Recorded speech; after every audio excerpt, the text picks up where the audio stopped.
Good morning. It is Thursday, July 11th. I'm Candace Scalise. And I'm meteorologist Steve Knight. And we are live in Lebanon County at the Campbelltown Community Park, remembering 20 years since an F3 tornado tore through this community. We have Kennedy Miller in the studio this morning. She's tracking our traffic and keeping you updated on the alert desk.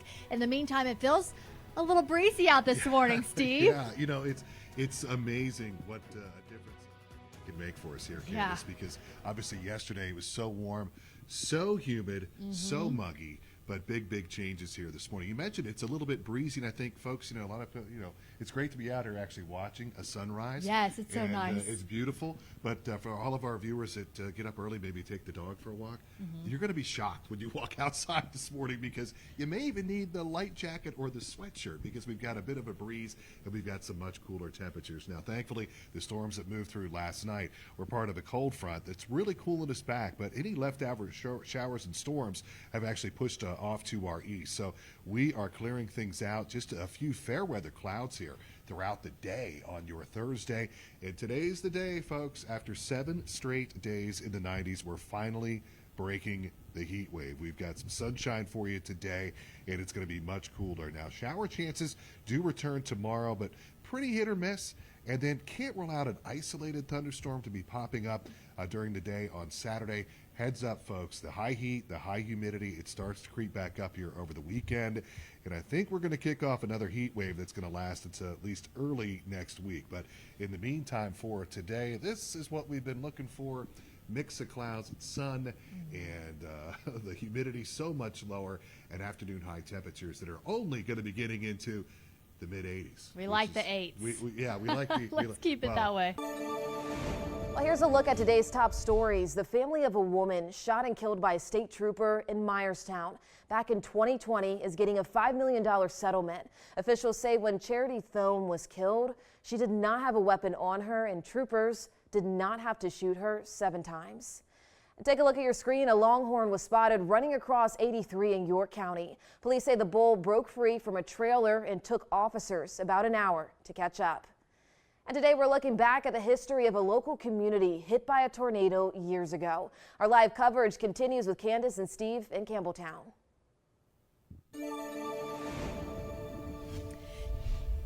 This week marks 20 years since part of the Lebanon County community was destroyed by an F3 tornado. Yeah, this was the aftermath of the twister that damaged hundreds of homes across the Campbelltown area. We're marking that event with special live coverage throughout the day. And this morning we are live right here at the Campbelltown Community Park, and this was really in the path of the storm. Yeah, and it's amazing when you think about how much damage was done to this area, but how here we sit 20 years later and everything's rebuilt. It's a beautiful morning out here. Yeah, and I sat down with a man named Pat Quigley. He tells me how he was driving home one day 20 years ago and he saw a house in the middle of his street. He took me down memory lane. Take a look. So this is your home with siding missing on the Right, siding missing, and a third of the roof was peeled off. Pat Quigley is reliving his memories from the Campbelltown tornado.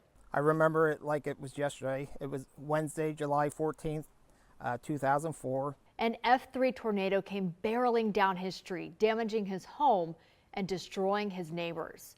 And my mom was home with our 2 daughters, which were 4 and 22 months. I closed my eyes, said a little prayer. I had a circle around the block. I got here as quick as I could. Fortunately, they were all okay, but the homes on his block were not. Quigley tells me you could see the path of the tornado based on the destruction.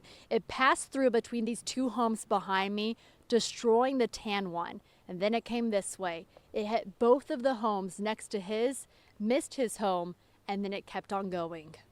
At the end of the street is what I kind of refer to ground zero. Those 2 homes were completely to the foundation. Was there any kind of warning that it was coming? No.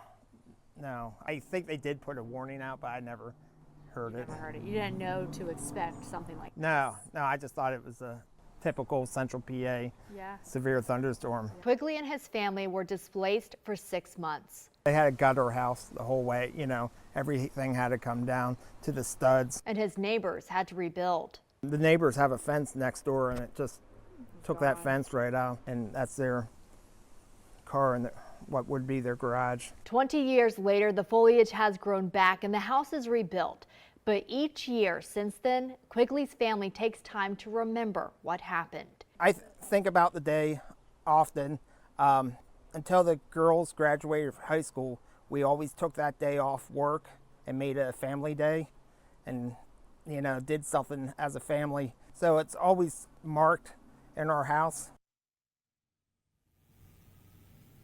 And Quigley tells me that one of the reasons that he took off work and he and his wife decided to make it a good day is because they wanted to turn something negative, something scary to a 4-year-old and a 22-month-old and make it something positive. So they would go for pizza, or they would go mini golfing, or they'd just head to the Jersey Shore. So until the girls graduated high school, they would do that every year on July 14th. For 20 years about. Yeah, and I know Pat personally, but you know, they stayed in the area. His daughters wound up going to Palmyra, played field hockey. Yeah. So, you know, it's one of those Ingrained in them. Thank goodness all's well that ends well. Yes. But yeah, it was certainly a remarkable day, and one that, you know, you mentioned earlier.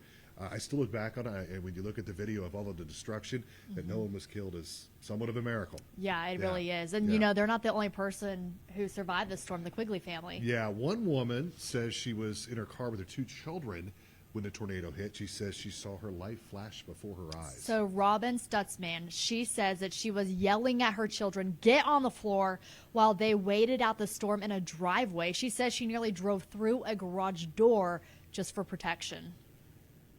And right when I was thinking possibly of doing that, the garage sort of exploded. Like the garage door was like a little accordion just hanging there, drooped, and the back of the garage was, the walls were shot out.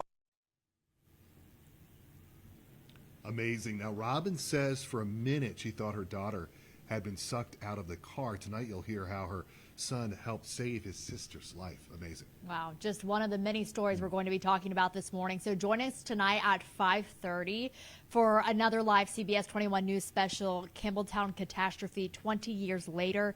Chief Meteorologist Tom Russell, Jasmine Brooks, they're going to be here in the community marking the anniversary. They're going to have more on the response and how the area has bounced back. And coming up in about 15 minutes, we're visiting some more stories as well. So stick with us. Let's toss it back to Kennedy in the studio. In the alert center this morning, after a transgender teen in Mercer County was murdered and dismembered, some are calling for the case to be considered a hate crime. Pennsylvania State Police arrested and charged Deshaun Watkins for killing 14-year-old Polly Likens. Phone records and surveillance video shows the victim meeting with Watkins near a lake. This was the last time Likens was seen alive. Now, police say surveillance footage shows Watkins coming in and out of his apartment with garbage bags. When state police served a search warrant, they found blood inside the apartment. The teen's death is ruled as a sharp force trauma to the head. And advocates across the Commonwealth are calling Likens' death a hate crime, but state police do not believe that's the case because the suspect is openly gay. Now, the Mercer County DA says that belief could change as officials are still very early in their investigation.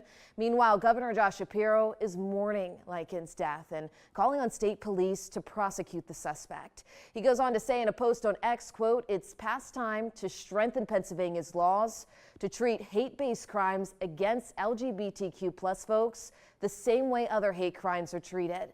Send the bill to my desk and I will sign it." The PA House's LGBTQ Equality Caucus says they have that bill and it's already been passed in the House. The bill would update Pennsylvania's ethnic intimidation statute to be more inclusive and protect Pennsylvanians from hate crimes based on gender identity and sexual orientation. Now, it was passed with bipartisan support in October of 2023, but has yet to be looked over in the Senate.